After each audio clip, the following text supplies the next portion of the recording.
Welcome to another video with news stories from Ethiopia, Somalia and Eritrea. Firstly, Somalia's president is all set for another foreign trip. Hassan Sheikh is seen more outside Somalia than in Somalia. On the 9th of August, after almost 2 days, he is departing for another foreign trip. Somalia, a poor country in the grip of a drought, can it afford so many foreign trips of the president? Where is he going now?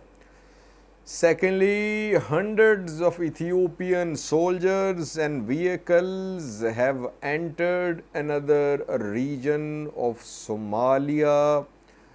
A main city of Somalia has been taken over by Ethiopian forces. Ethiopian forces are now deployed in 3 regional states of Somalia.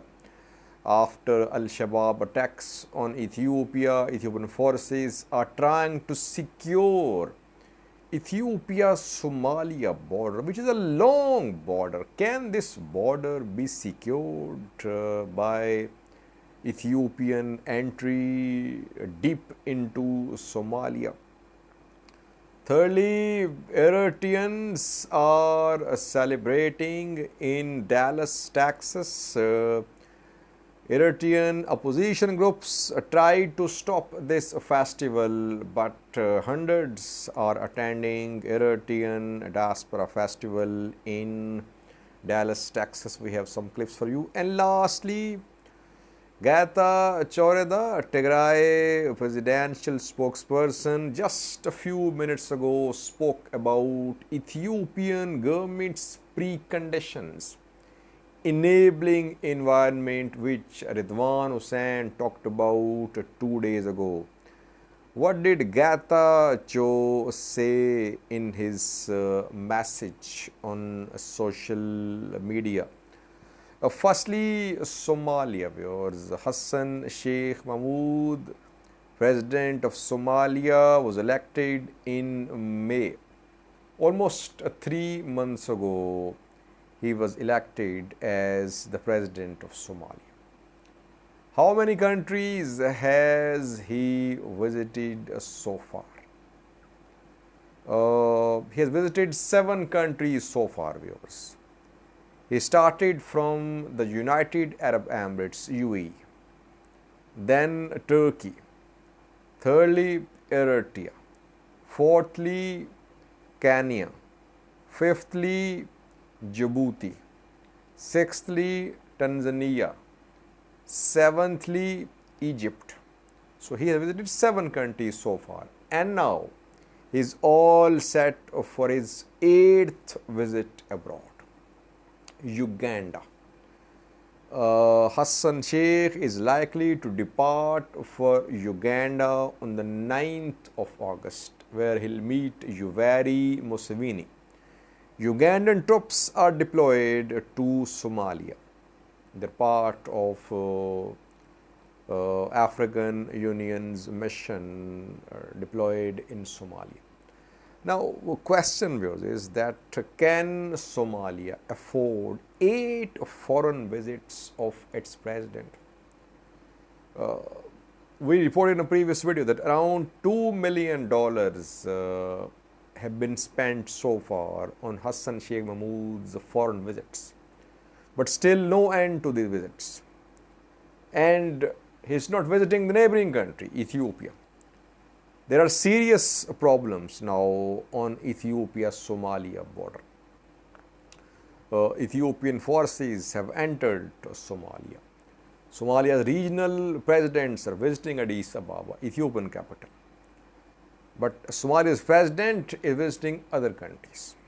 He is due to visit Uganda on the 9th of August, where bilateral issues will be discussed. No signs of any trip to Ethiopia so far. It was being said that since PM Abiy was not available, that is why Hassan Sheikh postponed his visit to Ethiopia. Now PM Abiy is available. 2 days ago, he chaired a meeting of Macroeconomic Committee of Ethiopia, and today he chaired a meeting of Ethiopian Council of Ministers. There is no issue regarding availability of PM Abiy. If Hassan Sheikh is not visiting Ethiopia, it means that either he is not welcome, that Ethiopian government does not want him to visit Ethiopia, or that he does not want to visit Ethiopia. Whatever the case is, but Ethiopia-Somalia relations are strained. There is tension. This tension is growing with every passing day. Hassan Sheikh can call any leader in the world. There are telecom companies operating in Somalia. You don't need to visit these countries to show that the countries matter for Somalia. You can have telephone calls as well. So, but no opposition challenging Hassan Sheikh. Farmajo is silent. I think opposition should play its role. Only social media activists are speaking against Hassan Sheikh's visit. Members of parliament, regional government should speak as well. If a president keeps on visiting foreign countries so frequently, it becomes a burden on national exchequer. But so far, no signs of any end to Hassan Sheikh's foreign visits. Secondly, viewers, Ethiopia-Somalia border, more than a week ago, around 10 days ago, hundreds of Al-Shabaab fighters stormed Ethiopia. They entered Afdir zone, Shabelle zone of the Somali region of Ethiopia. They wanted to gain a foothold in Ethiopia. They wanted to establish some bases here in mountainous areas. Ethiopian government forces launched counteroffensive. Al-Shabaab suffered losses. Al-Shabaab had to retreat from Ethiopia. Now, Ethiopian forces are in hot pursuit of Al-Shabaab. And Ethiopian forces have now entered 3 regional states of Somalia. In southwest state, there is already presence of Somali Special Force of Ethiopia. In Yid Ato, there is deployment of Ethiopian government forces. And for years, there was deployment of Ethiopian government forces in Yid Ato. And Al-Shabaab's first attack was on Ethiopian forces in Yid Ato.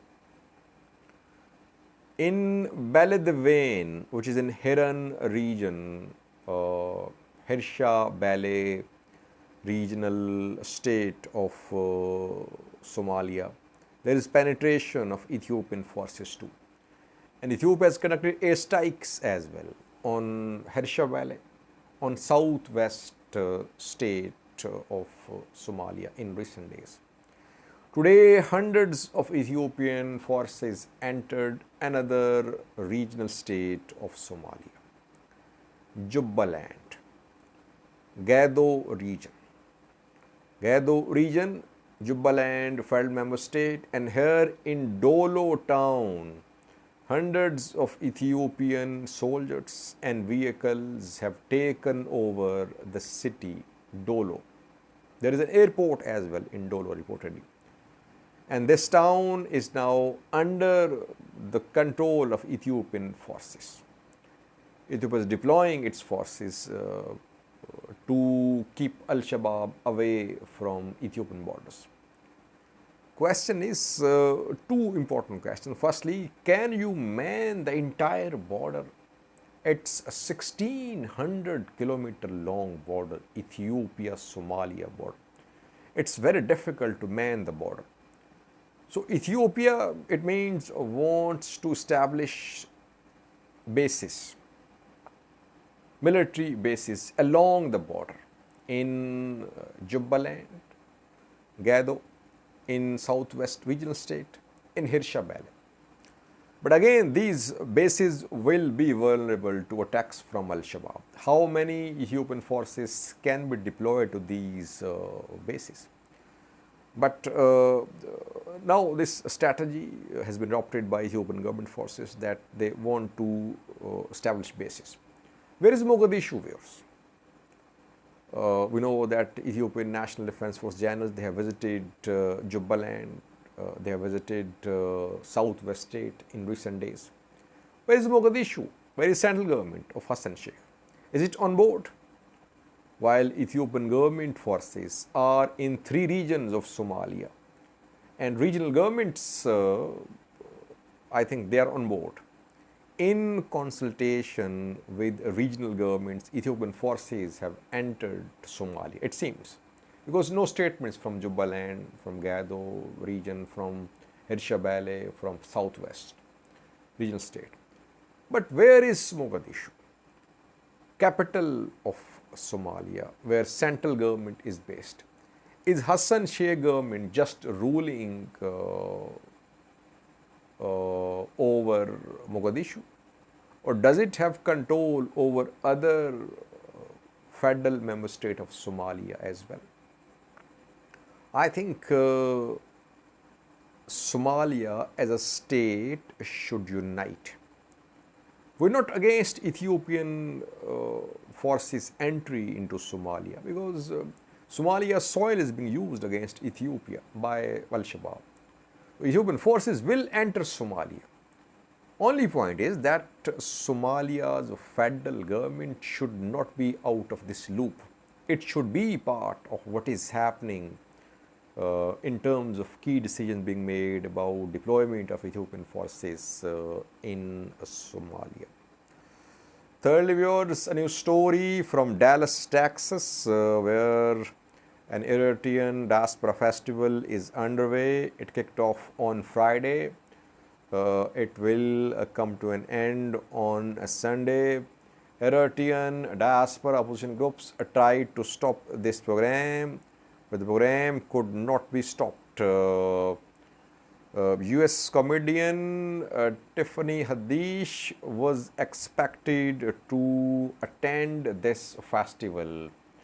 A campaign, social media campaign was seen that she was going to attend this festival. She has not been seen so far in this festival. Hundreds are attending this festival. Song, dance, food, all are part of this festival, and fundraising as well. Fundraising is an essential part of these Eritrean diaspora festivals held across Europe, in the US as well. Watch this clip from the ongoing Eritrean diaspora festival in Dallas, Texas.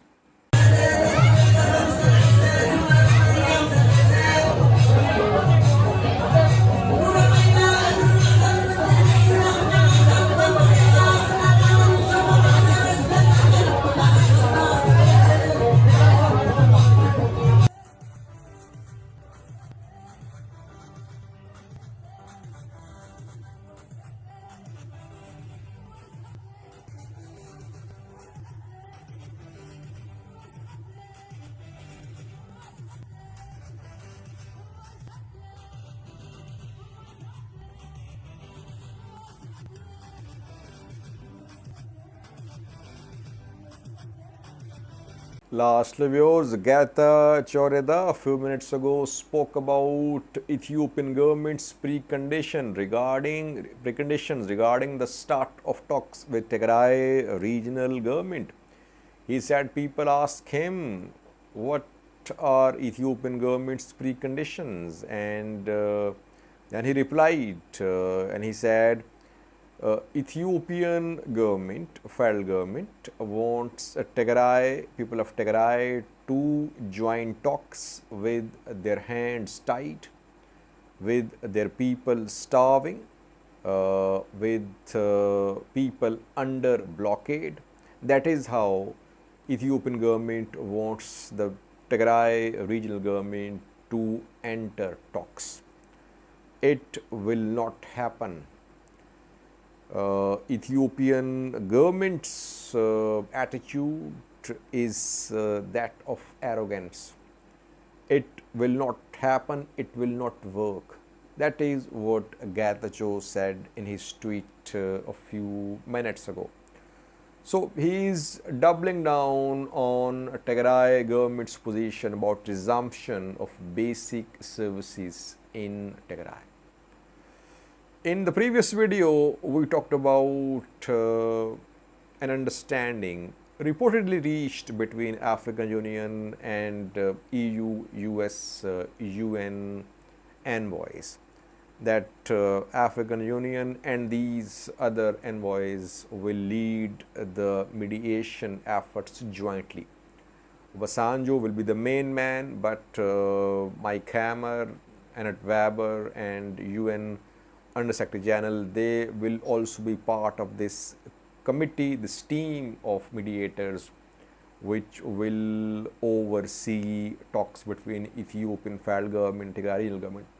So that was one obstacle which has been crossed reportedly, though still no statement from Tigray regional government and Ethiopian federal government about that progress. Now the second obstacle is this one, which Tigray spoke, which Getachew spoke about: resumption of basic services in Tigray. Tigray is once again saying that it will not enter talks without resumption of basic services in Tigray. It's difficult for Tigray to enter talks without resumption of basic services. Why? We don't know how long these talks will continue.